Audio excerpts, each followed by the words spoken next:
পঞ্চগড়ের পাথরাজ এলাকায় নিয়ন্ত্রণ হারিয়ে পুকুরে পড়ে গেছে ঢাকা থেকে ছেড়ে আসা তেঁতুলিয়াগামী শালকি পরিবহনের একটি বাস। আজ ভোরে ঘটে যাওয়া এই দুর্ঘটনার পরপরই ঘটনাস্থলে ছুটে আসে ফায়ার সার্ভিস, পুলিশ ও স্থানীয়রা।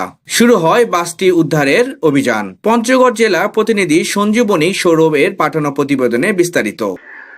বোদা ফিড মিল এলাকায় একটি পুকুরে নিয়ন্ত্রণ হয়ে পুকুরে পড়ে যায়। তো আমরা সঙ্গে সঙ্গে টহলরত পুলিশ পাশেই ছিল পাথরাজ বাজারে।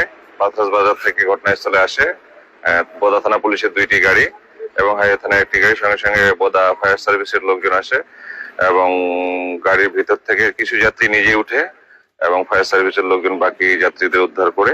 তো ওখানে সমা চৌধুরী নামে একজন মহিলা ছিল, মধ্যবয়স্ক মহিলা। তিনি নিজেই সাঁতার জানেন। তিনি 2-4 জন বাচ্চাকে উদ্ধার করে উনি উপরে উঠেছিল।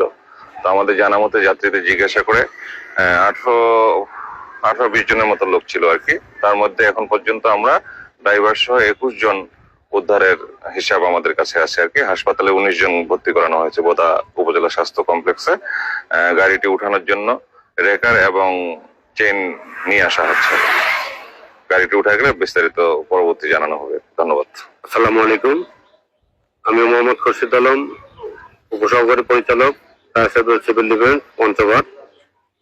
আমরা 4:55 আমরা সংবাদ পাই যে ঢাকা থেকে তেঁতুলিয়াগামী শালকি পরিবহন বাস ওই বাসটি নিয়ন্ত্রণ হারিয়ে মুন্নাপাড়া এক পুকুরে পড়ে যায়।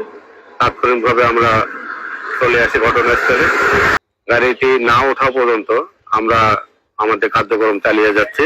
গাড়িটি ওঠার পর আমরা পুরা সার্চ করে আমরা বাকিটা বলতে পারবো যে কোনো লোক আটকা পড়ে আছে কিনা। ফায়ার সার্ভিস ও স্থানীয়দের যৌথ প্রচেষ্টায় বর্তমানে বাসটি উদ্ধারের কাজ চলছে। দুর্ঘটনায় হতাহত বা নিখোঁজের বিষয়ে এখনো পর্যন্ত বিস্তারিত তথ্য পাওয়া যায়নি। উদ্ধার অভিযান শেষে এই বিষয়ে আরো তথ্য জানা যাবে।